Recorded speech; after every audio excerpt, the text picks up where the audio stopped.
नमो अरिहंताणं नमो सिद्धाणं नमो आयरीयाणं नमो वज्झायाणं नमो लोये सौसाहूणम्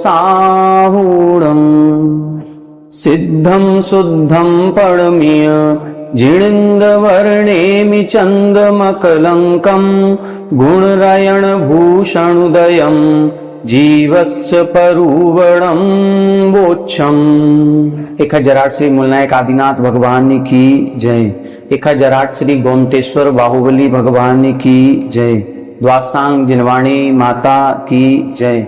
आचार्य श्रेष्ठ आचार्य गुरुवर श्री 108 नेमिचंद्र सिद्धांत चक्रवर्ती महाराज की जय। आचार्य श्रेष्ठ आचार्य गुरुवर श्री 108 विद्यासागर जी महामुनि राज की जय। तीर्थ चक्रवर्ती जगत पूज्य निर्यापक श्रमण मुनि पुंगव श्री 108 सुधा सागर जी महाराज की जय। समस्त मुनि संघ की जय। आलोक मोदी स्वाध्याय सुधा यूट्यूब चैनल पर आप सभी दर्शकों का एक बार पुनः हार्दिक स्वागत, हार्दिक अभिनंदन। श्री गोमटसार जीवकांड जी ग्रंथराज का स्वाध्याय करते हुए हम सभी मार्गणा स्थान प्ररूपणा पर विस्तार से चर्चा कर रहे हैं। मार्गणा स्थान के अंतर्गत 14 प्रकार की प्ररूपणाओं का वर्णन किया गया है, जिसमें सबसे पहले अपन ने गति मार्गणा पर विस्तार से चर्चा की और गति मार्गणा के उपरांत अब इंद्रिय मार्गणा पर अपना प्रकरण चल रहा है। इंद्रिय मार्गणा के प्रकरण में हम सभी ने इंद्रियों के स्वरूप को समझा, इंद्रिय किसे कहते हैं, इंद्रियों के भेद कितने होते हैं, तो उन भेदों के अंतर्गत द्रव्येंद्रिय और भावेंद्रिय के स्वरूप को समझा। फिर द्रव्येंद्रिय भावेंद्रिय के बाद 5 इंद्रियां होती हैं, स्पर्शन रसना घ्राण चक्षु और कर्ण। इन 5 इंद्रियों के पृथक पृथक स्वामी कौन कौन से होते हैं, एक इंद्रिय जीव किसे कहते हैं, 2 इंद्रिय जीव किसे कहते हैं, इसी तरह से 4 इंद्रिय पंचेंद्रिय जीव किसे कहते हैं, इसको समझा। फिर इन इंद्रियों का विषय क्या है, तो उन विषय को भी अपन ने समझा कि स्पर्शन इंद्रिय से स्पर्श किया जाता है, रसना इंद्रिय रस का ज्ञान कराती है, घ्राण इंद्रिय से सुगंध दुर्गंध का पता चलता है, चक्षु इंद्रिय से काला पीला नीला आदि जो वर्ण हैं इन वर्णों को देखा जाता है, और कर्ण इंद्रिय से शब्दों को सुना जाता है। इस प्रकार से 5 इंद्रियों के पृथक पृथक स्वतंत्र अपने अपने विषय होते हैं। फिर इन 5 इंद्रियों के विषयों का जो क्षेत्र है वो अधिकतम कितना हो सकता है, उस उत्कृष्ट क्षेत्र की भी बात यहाँ पर बताई गई थी। ये जो क्षेत्र होता है ये कितने इंद्रिय जीव है उस इंद्रिय जीव की अपेक्षा से वृद्धि को प्राप्त होता है। जैसे इसमें वर्णन आया था कि स्पर्शन इंद्रिय का जो विषय है वो ये देखना पड़ेगा कि ये कौन से इंद्रिय जीव के हमको लगाना है। चूंकि वह स्पर्शन इंद्रिय एक इंद्रिय से लेकर के पंचेंद्रिय तक के सभी जीवों के होती है, तो क्या सभी के स्पर्शन का विषय एक सा रहेगा? नहीं रहेगा।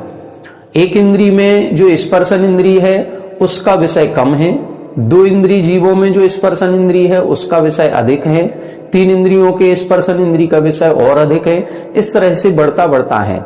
कितना बढ़ता है, तो यहां अपन ने गाथा में देखा था दुगना दुगना अपन को लगाना है। एक इंद्रियों में जो स्पर्शन इंद्रिय का विषय बताया था वो 400 धनुष बताया था। अब 2 इंद्रियों में कितना हो जाएगा? 800 धनुष, 3 इंद्रियों में 1600 धनुष, 4 इंद्रियों में 3200 धनुष और असंगी पंचेंद्रियों में 6400 धनुष प्रमाण इसका स्पर्शन का क्षेत्र होता है। रसना इंद्रिय में कितना बताया था, तो रसना इंद्रिय 2 इंद्रिय से शुरू होगी, तो 2 इंद्रिय जीवों में इसका जो क्षेत्र है वो 64 धनुष बताया गया। फिर 3 इंद्रियों में 128 धनुष, 4 इंद्रियों में 256 धनुष और असंगी पंचेंद्रियों में 512 धनुष अपन ने समझा था। 3 इंद्रियों में जो घ्राण इंद्रिय का विषय है वो 100 धनुष है। अब 4 इंद्रियों में 200 धनुष और असंगी पंचेंद्रिय में 400 धनुष हो जाएगा। चक्षु इंद्रिय का जो विषय है वो चक्षु इंद्रिय का विषय इधर इन्होंने बताया था 46 कम 3000 मतलब 2954 योजन होता है। प्रारंभ की 3 इंद्रियों के जो विषय थे वो धनुष में थे, ये योजन में है, और जब योजन में अपन लगाएंगे तो 2954 योजन है। अब इसी चक्षु इंद्रिय का विषय जब पंचेंद्रिय जीवों में लगाएंगे तो ये डबल हो जाएगा, 5908 योजन हो जाएगा। कर्ण इंद्रिय का जो विषय बताया था वो 8000 धनुष प्रमाण या 4 कोस प्रमाण या 1 योजन प्रमाण बताया गया था। ये असंगी जीवों का है। संगी जीवों में कैसे लगाना है, तो संगी जीवों में इधर इन्होंने विषय बताया था कि स्पर्शन इंद्री, रसना इंद्री और घ्राण इंद्री, इन तीनों इंद्रियों का जो विषय है वो 9 योजन प्रमाण होता है। ये उत्कृष्ट की बात कर रहे हैं। जो कर्ण इंद्री है उसका 12 योजन प्रमाण होता है, और जो चक्षु इंद्री होती है इसका सर्वाधिक होता है 47,263 योजन से कुछ अधिक। कुछ अधिक कितना लगाना है, तो 7/20 योजन और लगाना है। मतलब एक योजन के 20 भागों में से 7 भाग और एक्स्ट्रा या अलग से या अधिक अपन को ये लगाना है। तो 47,263 योजन 7/20 भाग एक योजन के। अब चक्षु इंद्री का ये जो उत्कृष्ट प्रमाण बताया है, ये किसके घटित होता है, कैसे घटित होता है, इसको अपन ने कल की कक्षा में विस्तार से बोर्ड के माध्यम से समझा था।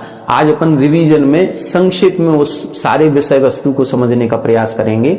आइए देखें, बोर्ड पर देखते हैं। देखें, हमने कल आपको बताया था कि जो सूर्य होता है वो सूर्य सुमेरु पर्वत की परिक्रमा लगाता है, और सुमेरु पर्वत की परिक्रमा लगाएगा तो गोल राउंड रूप में लगाएगा।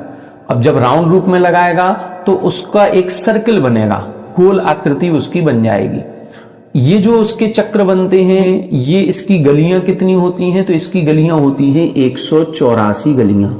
एक गली से दूसरी गली में 2 योजन का अंतर होता है, तो कुल मिलाकर के ये 510 योजन में फैला होता है।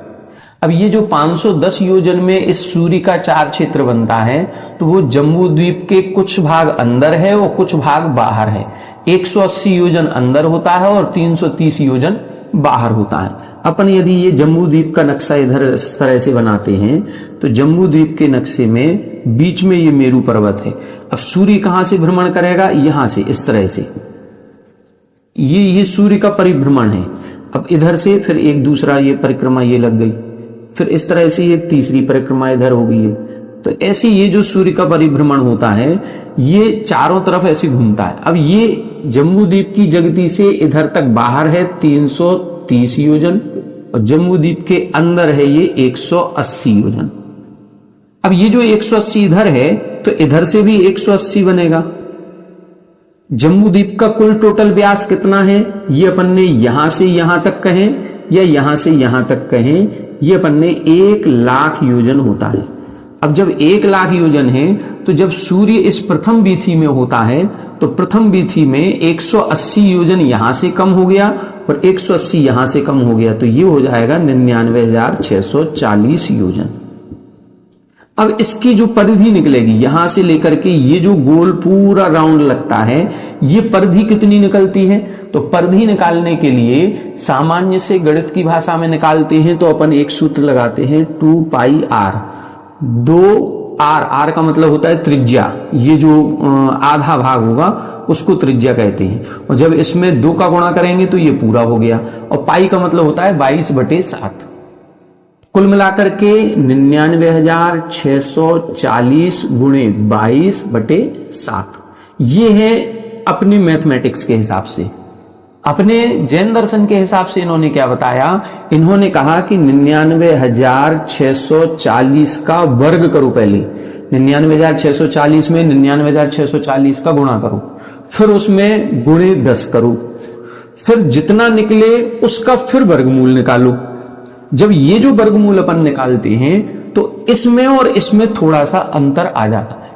कितना अंतर आता है, जो अपने आगम के हिसाब से है वो तो निकल रहा है 3,15,089 योजन, और इस सूत्र से अपन निकालेंगे 2πr के हिसाब से तो निकलता है 3,13,154 योजन। ये थोड़ा सा अंतर आ रहा है, ये वाले से अपन को लगाना है 3,15,089 योजन से।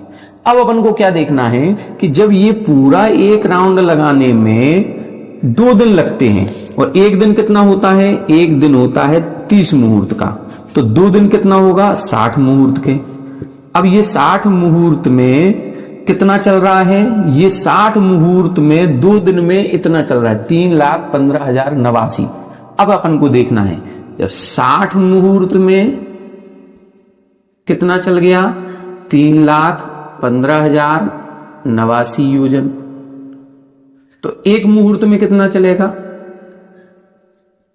तो अपन क्या करेंगे 3, 15, 89 में 60 का भाग लगा देंगे तो 1 मुहूर्त निकल आया। अब अपन को क्या करना है, अपना ये जो भरत क्षेत्र है, ये भरत क्षेत्र यहां बीचों बीच होता है आर्यगंड में। यहां से जब इधर ये दिन होता है तो ये निषद पर्वत से जैसे ही सूर्य आगे बढ़ता है, यहां निषद पर्वत पर आते ही यहां पहली किरण दिखाई देती है। मतलब सूर्योदय जब होता है तो यहां होता है सूर्य, सूर्यास्त होता है तो यहां पहुंच जाता है। यहां से यहां तक पहुंचने में 18 मुहूर्त लगते हैं, क्योंकि जुलाई के समय में ही इस अंतिम बीथी में रहता है। जो जम्बूद्वीप के अंदर की पहली बीथी कहें उसको, वो जुलाई के महीने में होती है। उस समय कर्क संक्रांति होती है। तो जब कर्क संक्रांति होती है तब 18 मुहूर्त का दिन होता है। जब 18 मुहूर्त का दिन है, मतलब यहां से यहां तक जाने में 18 मुहूर्त लग रहे हैं। और ये अपना जो आर्यखंड है, अयोध्या है, ये बिल्कुल बीचों बीच है। तो यहां तक आने में कितना लगेगा, 9 मुहूर्त लगेंगे। अब जब 9 मुहूर्त लग रहे हैं, अब इधर अपन को लगाना है कि 60 मुहूर्त में इतना चल रहा है तो 1 मुहूर्त में कितना चलेगा, तो हमने 60 का भाग लगा दिया। जब 1 मुहूर्त में इतना चलेगा तो 9 मुहूर्त में कितना चलेगा। अब इसको अपन को करना है 3, 15, 0, 89 गुणे 9/60। ये जब अपन करेंगे तब अपना प्रमाण निकलेगा 47,263 सही 7/20। ये आप इसका भाग लगा करके ये वाला गुणा करके देख लेना, इतना अपना निकल आएगा। ये चक्षु इंद्री का उत्कृष्ट क्षेत्र कहलाता है, जिसका इधर इन्होंने इस गाथा में वर्णन किया है। ठीक है, इस प्रकार से ये कल के विषय का अपन ने रिवीजन किया। अब आगे के विषय को अपन देखते हैं। अब आगे देखें 171 नंबर से आज अपन को देखना है। अब यहां पर इंद्रियों का आकार बताएंगे। स्पर्शन इंद्री कितनी बड़ी होती है, रसना इंद्री कितनी बड़ी होती है, घ्राण इंद्री कितनी बड़ी होती है। क्या घ्राण इंद्री इतनी बड़ी दिख रही है तो क्या इतनी है? जैसे हाथी के कान है वो इतने बड़े होते हैं, तो क्या कर्ण इंद्री इतनी बड़ी होती है? नहीं। अब इसमें अपन को पढ़ने को मिलेगा कि कर्ण इंद्री कितनी बड़ी होती है, वो जो द्रव्य इंद्री की आकृति बनती है वो कितनी है। मूल में जो आत्मा के प्रदेश हैं जिनमें वो ज्ञान करने का क्षयोपशम है, वो जो अभ्यंतर निवृत्ति है वो कितनी होती है। फिर अभ्यंतर निवृत्ति है, वायु निवृत्ति है, फिर उपकरण है, ये सब मिलकर के आकृति बहुत बड़ी बन जाएगी। लेकिन मूल में जो स्पर्शन इंद्री है, रसना इंद्री है, घ्राण इंद्री है, इनका आकार कितना होता है ये इस गाथा में बता रहे हैं। देखें गाथा को। चक्षुषोदम घाणम, चक्षुषोदम घाणम, जिह्वायारम्भ सूरजवर्णाली, जिह्वायारम्भ सूरजवर्णाली, अतिमुत्त खुरप समम, अतिमुत्त खुरप समम, फासम तु अणेय संठाणम, फासम तु अणेय संठाणम, चक्षुषोदम घाणम, जिह्वायारम्भ सूरजवर्णाली, अतिमुत्त खुरप समम, फासम तु अणेय संठाणम। देखें यहां पर सभी का आकार बता रहे हैं। चक्षु, सोदम, घाणम, जिह्वायारम। आयारम यानी आकारम। चक्षु यानी चक्षु इंद्री, सोदम यानी श्रोत्र कर्णेंद्री, घाणम यानी घ्राण इंद्री, और जिह्वा यानी रसना इंद्री। इनका आकार कैसा है, क्रम से लगाना है। मसूर, मसूर के जैसा। जवनाली, यवनाली के जैसा। अतिमुक्त, अतिमुक्त यानी अति मुक्त। ये तिल का फूल इसमें हिंदी में अर्थ लिखा हुआ है। अब ये अति मुक्त से कैसे निकलता है ये हमारी अभी समझ में नहीं आया। और खुरप समम, खुरपा के समान। तो ये 4 इंद्रियां हैं। कौन कौन सी इंद्री है, स्पर्शन को छोड़ दिया। चक्षु इंद्री, श्रोत्र इंद्री, घ्राण इंद्री और जिह्वा रसना इंद्री। इनका आकार क्रमशः मसूर के जैसा, यवनाली के जैसा, अतिमुक्त यानी तिल के फूल के समान, और खुरप समम यानी खुरपे के समान होता है। फासम तु अणेय संठाणम, और जो स्पर्शन इंद्री है वो अनेक प्रकार के आकार वाली होती है। चूंकि स्पर्शन इंद्री क्या होती है, स्पर्शन इंद्री तो जीव का शरीर है। जहां जहां उसका शरीर का जैसा जैसा विकास होता जाएगा वैसा वैसा उसके संपूर्ण शरीर में जो आत्म प्रदेश होते हैं उन सभी से स्पर्श का ज्ञान होता है। यदि हमारे पैर के ऊपर एक ठंडे पानी की बूंद गिरेगी तो भी हमें ठंड का एहसास होगा, हाथ पर गिरेगी उंगली पर तो भी होगा, सर के ऊपर गिरेगी तो भी होगा। तो पूरा शरीर ही एक प्रकार से स्पर्शन इंद्रिय है। अब शरीर कितने प्रकार का होता है? अनेक प्रकार का होता है, इसीलिए स्पर्शन इंद्रिय का आकार अनेक प्रकार का इधर उन्होंने बता दिया। लेकिन चक्षु इंद्रिय का मसूर, जो मसूर की दाल वगैरह होती है, वो मसूर छोटा सा दाना एक, बस उतने बराबर ही हमारी चक्षु इंद्रिय होती है। तो चक्षु इंद्रिय किसी की भी जानवर की देखें, वो बाह्य आकार से मतलब नहीं है। ये जो काला मंडल है, इस काले मंडल के बीचों बीच एक छोटा सा पॉइंट होता है गोल गोल आकृति का, जिसको हम रेटिना बिंदु कहते हैं।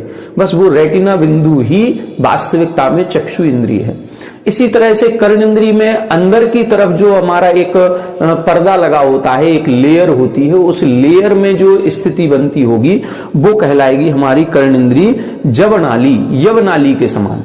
अब यवनाली, इसमें जौ नाली लिखा है, हम नहीं समझ पा रहे हैं कि ये जौ नाली क्या होता है।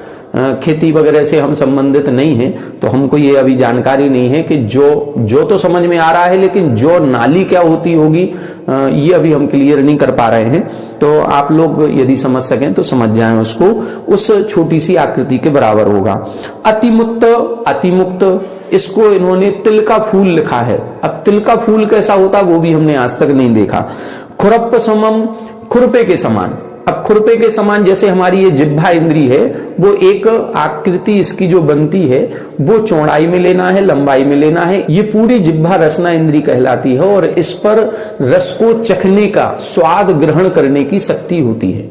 इसीलिए ये कहते हैं कि कई बार जब हम कोई मेडिसिन लेते हैं तो मेडिसिन जब कड़वी होती है तो हम सीधा मुंह खोल के बिल्कुल अंदर की तरफ रखते हैं और अंदर की तरफ रख करके पानी पी लेते हैं या दूध पी लेते हैं, जो भी है, जिससे उस कड़वेपन का एहसास ना हो।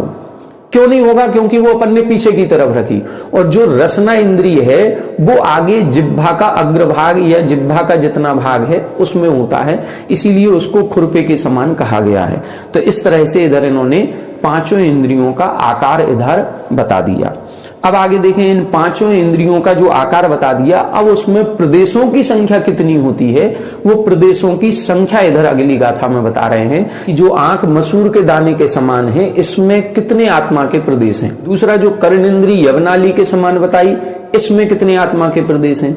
घ्राण इंद्रिय जो तिल के फूल के समान है, इसमें कितने आत्मा के प्रदेश है। कौन सी इंद्रिय छोटी है और कौन सी इंद्रिय बड़ी है अवगाहन की अपेक्षा से, वो इस गाथा में बता रहे हैं। देखें, अंगुल असंख भागम, अंगुल असंख भागम, संखेज गुणम तदो विशेषह्यम, संखेज गुणम तदो विशेषह्यम, तत्तो असंख गुणिदम, तत्तो असंख गुणिदम, अंगुल संखेज्ययम तत्तु, अंगुल संखेज्ययम तत्तु, अंगुल असंख भागम, संखेज्य गुणम तदो विशेषह्यम, तत्तो असंख गुणिदम, अंगुल संखेज्ययम तत्तु।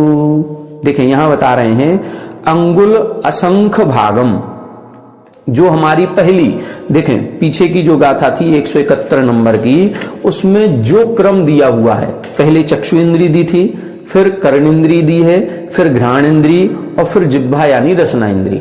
तो यहां पर चारों इंद्रियों को उसी क्रम में लगाना है। तो सबसे पहले जो चक्षु इंद्री लिखी है उसका आकार बता रहे हैं अंगुल असंख भागम। जो घनांगुल होता है उस घनांगुल के असंख्यातवे भाग प्रमाण आत्म प्रदेशों से वो चक्षु इंद्री का निर्माण होता है। मतलब जो हमारी आत्मा में असंख्यात प्रदेश हैं, तो असंख्यात प्रदेश लोकाकाश में भी हैं, लेकिन यहां क्या कह रहे हैं, घनांगुल के असंख्यातवे भाग प्रमाण जितने, अब घनांगुल हमने आपको बताया था, सुच्यंगुल में सुच्यंगुल का गुणा करते हैं तो प्रतरांगुल बनता है, और सुच्यंगुल में 2 बार सुच्यंगुल का गुणा करेंगे, सुच्यंगुल गुणे सुच्यंगुल गुणे सुच्यंगुल, तो बनेगा घनांगुल, जिसमें लंबाई, चौड़ाई और गहराई या मोटाई भी गर्भित होती है, उसको बोलते घनांगुल। तो एक घनांगुल में जितने आत्मा के प्रदेश आएंगे उसका असंख्यात्मा भाग निकालें, और उस असंख्यात्म भाग प्रमाण प्रदेशों से चक्षु इंद्री की रचना होती है। फिर आगे बता रहे हैं श्रोत इंद्री की रचना कैसे होती है। अगले क्रम पर श्रोत्र या कर्ण इंद्री बताई थी, संखेज्य गुणम, तदो संख्य जुगणम, जितने आत्म प्रदेशों से चक्षु इंद्री की रचना हो रही है उससे संख्यात गुणा ज्यादा कर दें। संख्यात गुणा का मतलब 2 का भी गुणा कर सकते हैं, 10 का भी कर सकते हैं, 40 का भी, 50 का भी। ये संख्या इन्होंने नहीं दी, बस संख्यात का गुणा करना है, असंख्यात का गुणा नहीं करना। संख्यात गुणा करेंगे तो फिर स्रोत इंद्री के प्रदेशों का प्रमाण निकल आएगा। फिर स्रोत इंद्री के बाद किसका नाम लिखा था? घ्राण इंद्री का। तो घ्राण इंद्री में कितने हैं? तदो विशेष अह्यम, जितने स्रोत इंद्री में हैं, जितने प्रदेशों से, आत्म प्रदेशों से कर्ण इंद्री की रचना होती है उससे विशेष अधिक, थोड़े से और ज्यादा कर दें तो फिर घ्राण इंद्री की रचना मानी जाती है कि घ्राण इंद्री हो गई। फिर इसके बाद तत्तो असंख्य गुणिनम, अब जितने घ्राण इंद्री में आत्मा के प्रदेश हैं उससे असंख्यात गुणे करना है। देखो अब फिर असंख्यात गुणा कर रहे हैं, तो असंख्यात गुणा करने पर फिर जिह्वा या रसना इंद्री के आत्म प्रदेशों की संख्या निकल आती है। तो इस प्रकार से इधर इन्होंने चारों इंद्रियों की बात बताई है कि घनांगुल का असंख्यात में भाग प्रमाण प्रदेशों से चक्षु इंद्री, चक्षु इंद्री से संख्यात गुणा ज्यादा प्रदेश कर्ण इंद्री में, कर्ण इंद्री से और संख्यात गुणा ज्यादा प्रदेश घ्राण इंद्री में, और घ्राण इंद्री से असंख्यात गुणा ज्यादा प्रदेश रसना इंद्री में होते हैं। लेकिन ये जो रसना इंद्री में भी जितने प्रदेश हैं वो कितने हैं? तब बता रहे हैं अंगुल संख्यजयम तत्तु, वो जो रसना इंद्री में आत्मा के प्रदेश हैं वो अंगुल संख्यजयम, वो घनांगुल का संख्यात्मा भाग मात्र ही होते हैं। कहां से शुरू किया था? घनांगुल के असंख्यातमें भाग से शुरू किया और घनांगुल के संख्यातमें भाग पर आकर के रुक गए। असंख्यात्मा भाग छोटा होगा और संख्यात्मा भाग बड़ा निकलेगा। कुल मिलाकर के घनांगुल में जब हम संख्यात का भाग लगाएंगे तो जितने प्रदेश निकलेंगे उतने प्रदेशों में ये जिह्वा इंद्री बन जाती है। जिह्वा इंद्री सबसे बड़ी होते हुए भी घनांगुल के संख्यातवें भाग प्रमाण प्रदेशों को ही ग्रहण करती है, इससे ज्यादा को ग्रहण नहीं करती। ये इसका अर्थ अपन को समझना है। आगे देखें, अब इधर यहां पर इस गाथा में 4 इंद्रियों की चर्चा कर दी, स्पर्शन इंद्री की चर्चा नहीं हुई कि स्पर्शन इंद्री कितने प्रदेशों से बनती है। तब अगली गाथा लिख रहे हैं, अब स्पर्शन इंद्री में कितने आत्म प्रदेश होंगे? जितना शरीर होगा, तो शरीर प्रमाण ही स्पर्शन इंद्री होती है। तो अब हम ये देखेंगे कि सबसे छोटा शरीर कौन सा है और सबसे बड़ा शरीर कौन सा है।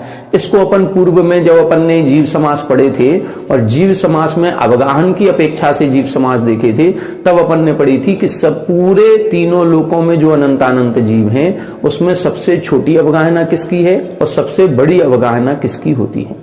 वही चीज इधर लिख रहे हैं, सुहमिणी गोद अपज्जतयस्य जादस्य तदीय समयम ही, सुहमिणी गोद अपज्जतयस्य जादस्य तदीय समयम ही, अंगुल असंख्य भागम, अंगुल असंख्य भागम, जहन्न मुक्कस्यम मच्छे, जहन्न मुक्कस्यम मच्छे, सुहमिणी गोद अपज्जतयस्य जादस्य तदीय समयम ही, अंगुल असंख्य भागम, जहन्न मुक्कस्यम मच्छे। देखें, ये जो 173 नंबर की गाथा है, ये गाथा को अपन पूर्व में भी पढ़ चुके हैं। वो बिल्कुल सेम गाथा है, शब्द में एक भी अक्षर का परिवर्तन नहीं है। गाथा नंबर 94, जिसको अपन ने जीव समास के अंतर्गत जब शरीर की अवगाहना की अपेक्षा जीव समास पढ़े थे तब अपन ने ये गाथा पढ़ी थी। तो गाथा नंबर 94 और गाथा नंबर 173 दोनों भी एक सी ही गाथाएं हैं, इनका अर्थ भी एक समान है। यहां बता रहे हैं स्वहम निगोद अपज्जतयस्य, जो सूक्ष्म है, निगोदिया है और अपर्याप्तक है। अब वो जादस्य तदीय संयमी, उत्पत्ति के तीसरे समय में उसकी सर्व जघन्य अवगाहना होती है। उत्पत्ति के तीसरे समय में कितनी होती है? गोल होती है। पहले समय में चतुर्भुज आयत के आकार की होती है, दूसरे समय में वर्गाकार होती है और तीसरे समय में फिर गोल हो जाती है। तो ये जो गोल अवगाहना होती है ये सबसे सूक्ष्म होती है, इसीलिए स्पर्शन इंद्री भी सबसे सूक्ष्म स्पर्शन इंद्री उसी की बनेगी। कितनी बनेगी? अंगुल असंख्य भागम, वही घनांगुल का असंख्यात्मा भाग प्रमाण होती है।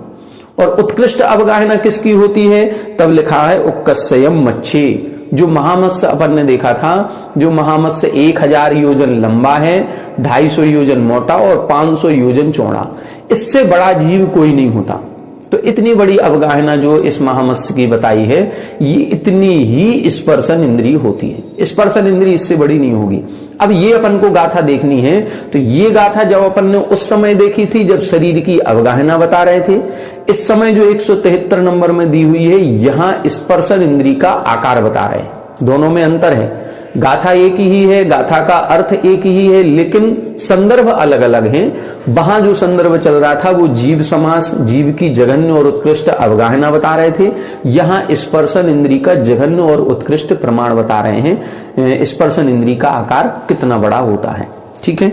अब इसके बाद इंद्रिय मार्गणा में अतीन्द्रिय जीव जो होते हैं उनका व्याख्यान कर रहे हैं कि ये तो अपन ने इंद्रियों को देख लिया, इंद्रियां कितनी होती हैं, कैसे होती हैं, इसका क्या विषय है। लेकिन कुछ जीव इस लोक में ऐसे भी हैं जो इन इंद्रियों से किसी भी प्रकार का ज्ञान नहीं करते हैं, इन इंद्रियों का जिनको सहारा नहीं लेना पड़ता, फिर भी वो तीनों लोकों को जानते हैं और अतीन्द्रिय सुख का अनुभव करते हैं। ऐसे सिद्ध परमेष्ठियों का स्वरूप इधर बता रहे हैं कि सिद्ध परमेष्ठी ऐसे जीव हैं जो जीव होते हुए भी इंद्रियों का सहारा नहीं लेते हैं और बिना इंद्रियों के भी अनंत ज्ञान प्राप्त करते हैं और अनंत सुख का भोग करते हैं। वो जीव कैसे हैं, अगली गाथा में देखें 174 नंबर। णवि इंद्रिय करण जुदा, णवि इंद्रिय करण जुदा, अवग्गहा दीहि गाहया अत्थे, अवग्गहा दीहि गाहया अत्थे, णेवय इंद्रिय सोखा, णेवय इंद्रिय सोखा, अणिन्द्रियाणन्तणान् सोहा, अणिन्द्रियाणन्तणान् सोहा, णवीन्द्रिय करण जुदा, अवग्गहा दीहि गाहया अत्थे, णेवय इंद्रिय सोखा, अणिन्द्रियाणन्तणान् सोहा। देखिए इसमें बता रहे हैं णवी इंद्रिय करण जुदा। देखो एक भी प्रकार के इंद्रिय रूपी करण से युक्त नहीं है। जुदा का मतलब युता, युक्त नहीं है, णा शब्द पहले लगा दिया। तो इंद्रिय करण जुदा, इंद्रिय रूपी करण से, करण का मतलब जो ज्ञान कराने में सहकारी होती है। तो इंद्रियों के द्वारा उनको ज्ञान नहीं हो रहा है, इसलिए इंद्रियां तो हैं लेकिन करण रूप में नहीं है। किसके, यहां पर दो प्रकार के जीव देखेंगे अपन। एक तो 13वें 14वें गुण स्थानवर्ती जीव जो अरिहंत कहलाते हैं, सकल परमात्मा, और दूसरा लगाएंगे सिद्ध परमेष्ठियों को। तो मूल रूप से तो सिद्ध परमेष्ठी आ ही रहे हैं, क्योंकि उनके ना तो द्रव्येंद्रिय है ना भावेंद्रिय है, वो इंद्रियों से रहित ही होते हैं। लेकिन जहां अपन 13वें और 14वें गुण स्थान की बात करते हैं, यहां पर द्रव्येंद्रियों का सद्भाव है, लेकिन द्रव्येंद्रियों का सहारा नहीं लेते हैं। एक भी इंद्रिय के द्वारा ज्ञान नहीं हो रहा है। वो जो केवल ज्ञान की उत्पत्ति हुई है वो अतीन्द्रिय ज्ञान कहलाता है। इसीलिए इधर लिखा नवी इंद्रिय करण जुदा, इंद्रिय रूपी करणों से जो युक्त नहीं है। और कैसे हैं, अवग्गहा दीहि गाह्या अत्थे, ण शब्द इधर भी लगेगा। ना ही वो इंद्रियों से युक्त हैं और ना ही इंद्रियों के द्वारा जो अवग्गहा दी, अवग्रह, ईहा, अवाय और धारणा, इस प्रकार से प्रकार की प्रोसेस होती है, वो चारों भी प्रकार की प्रोसेस ज्ञान से रहित हैं। पदार्थों का ज्ञान ऐसे नहीं करते हैं कि पहले अवग्रह होगा, फिर ईहा, फिर अवाय, फिर धारणा, नहीं। इस प्रकार से पदार्थों का ग्रहण भी नहीं करते हैं।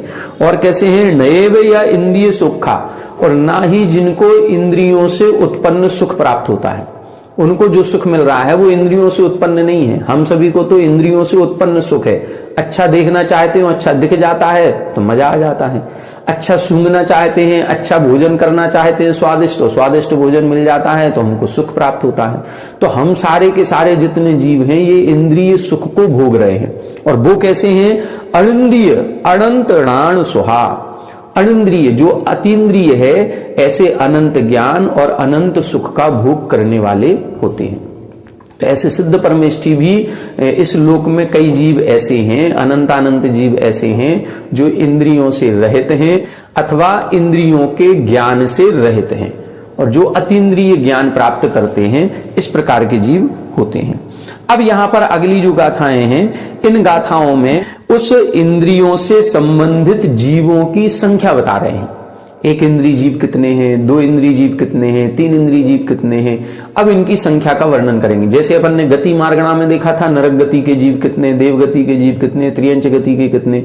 वहां पर त्रियंच गति का बहुत अधिक खुलासा नहीं किया था। क्यों नहीं किया था? क्योंकि वो इंद्रिय मार्गणा और काय मार्गणा में इसका विस्तार से वर्णन आएगा, इसीलिए उधर नहीं किया। अब इधर इंद्रिय मार्गणा में बता रहे हैं इन जीवों की संख्या कितनी होती है। तो एक इंद्रिय जीव कितने हैं और दो इंद्रिय आदि जीव कितने होते हैं, ये इस गाथा में बता रहे हैं। देखें 175 नंबर। थावर शंख पिपीलिय, थावर शंख पिपीलिय, भमर मनुष्यादिगा सभेदाजे, भमर मनुष्यादिगा सभेदाजे, जुगवारम संखेज्जा, जुगवारम संखेज्जा, णन्ताणन्ताणि गोद भवा, णन्ताणन्ताणि गोद भवा, थावर शंख पिपीलिय, भमर मनुष्यादिगा सभेदाजे, जुगवारम संखेज्जा, णन्ताणन्ताणि गोद भवा। देखो इधर बता रहे हैं थावर, थावर का मतलब स्थावर जीव। स्थावर जीवों में किस किस को ग्रहण करेंगे? पांचों प्रकार के स्थावर, जिसमें पृथ्वी का एक, जल का एक, अग्नि का एक, वायु का एक और वनस्पति का एक। तो इन वनस्पति कायक में मुख्य रूप से प्रत्येक वनस्पति की बात कर रहे हैं। साधारण वनस्पति, उसका वर्णन इसी गाथा में अंत में दिया हुआ है। इससे ये स्पष्ट होता है कि यहाँ पर प्रत्येक वनस्पति की चर्चा है। तो थावर में पांचों स्थावर आ गए। फिर शंख यानी शंख आदि दो इंद्रिय जीव, पिपीलिय, पिपीली का बोलते हैं चींटी आदि तीन इंद्रिय जीव, भमर यानी भौरा आदि चार इंद्रिय जीव, और मनुष्य आदिगा और मनुष्य आदि पंचेंद्रिय जीव। सभेदाजी, इनके जितने भी भेद प्रभेद होते हैं वो सारे के सारे भेद प्रभेदों सहित जुगवारम असंख्यज्जा, असंख्यात होते हैं। कितने? जुगवारम, जुगवार का मतलब दो बार लगाना है, केवल असंख्यात नहीं। हमने जब संख्याएं बताई थी तो उस संख्या में असंख्यात के तीन भेद किए थे, परिता संख्यात, युक्ता संख्यात, असंख्यात असंख्यात। तो यहां पर कौन सा लेना है? ना तो परिता संख्यात लेना है, ना युक्ता संख्यात लेना है, असंख्याता संख्यात। इसीलिए जुगवारम असंख्यज्य लिखा, मतलब असंख्यात को दो बार ग्रहण करे, असंख्याता संख्यात। ठीक है, तो ये सारे के सारे जीव जितने भी हैं, हमने पहले भी आपको बताया था कि जितने ये अनंतानंत जीव इस संसार में हैं, उन अनंतानंत जीवों में त्रस जीव अनंतानंत नहीं है। त्रस जीव दो इंद्रिय, तीन इंद्रिय, चार इंद्रिय, पंचेंद्रिय जीव अनंतानंत नहीं है। मतलब ना तो देवगति के जीव अनंतानंत है, ना नरक गति के अनंतानंत है, ना मनुष्य गति के अनंतानंत है। त्रियंच गति में भी दो इंद्रिय, तीन इंद्रिय, चार इंद्रिय, पंचेंद्रिय जीव अनंतानंत नहीं है। मात्र एक इंद्रिय जीव अनंतानंत होते हैं। और एक इंद्रिय जीवों में भी पृथ्वी का एक, जल का एक, अग्नि का एक, वायु का एक और प्रत्येक वनस्पति का एक, ये सारे जीव भी अनंतानंत नहीं है, असंख्याता संख्यात है। फिर अनंतानंत कौन है? तब लिखा अनंता निगोद भवा। जो निगोदीय जीव होते हैं, जो निगोद में उत्पन्न होते हैं, ऐसे साधारण वनस्पति वाले जितने जीव हैं, ये अनंतानंता, ये अनंतानंत होते हैं। बाकी अन्य कोई भी जीव अनंतानंत नहीं है। ये सारे के सारे जीव, देखो एक इंद्रिय से लेकर के पंचेंद्रिय तक के सभी जीवों की संख्या बता दी, ये सारे के सारे असंख्यात ही होते हैं। ठीक है, इस प्रकार से आज की कक्षा में अपन ने 4-5 गाथाओं को देखा। इन गाथाओं में इंद्रियों का आकार देखा, उन आकार में कितने आत्मा के प्रदेश होते हैं वो देखा। स्पर्शन इंद्रिय जघन्य से उत्कृष्ट कितने आत्मा के प्रदेशों को घेरती है उसको समझा। अतीन्द्रिय ज्ञान वाले जो जीव हैं उनका भी स्वरूप समझा, और फिर इन जीवों की संख्या कितनी होती है इसका वर्णन प्रारंभ हुआ। तो अपन ने एक इंद्रिय से लेकर के पंचेंद्रिय तक के जीवों का सामान्य संख्या इनकी कितनी होती है इसको समझ लिया। अब यहां से विशेष संख्या का वर्णन प्रारंभ होगा जो अगली 4-5 गाथाओं में आएगा। इसमें एक इंद्रिय जीव, दो इंद्रिय जीव, तीन इंद्रिय, इन सभी की संख्या बताएंगे कि किसकी संख्या कितनी अधिक और कितनी कम होती है। वही अल्प बहुत्व, जैसा अपन ने गति में अल्प बहुत्व लगाया था, ऐसे ही इंद्रियों में भी अल्प बहुत्व लगाएंगे कि एक इंद्रियों से दो इंद्रिय ज्यादा है कि कम है, दो इंद्रियों से तीन इंद्रिय ज्यादा है कि कम है। कैसे इनको लगाना है इसको आगे आने वाली 5 गाथाओं में देखेंगे, जिसको अपन कल की कक्षा में देखेंगे। आज की कक्षा में इतना ही। आप सभी हमारे साथ बने रहें। सभी को जय जिनेंद्र।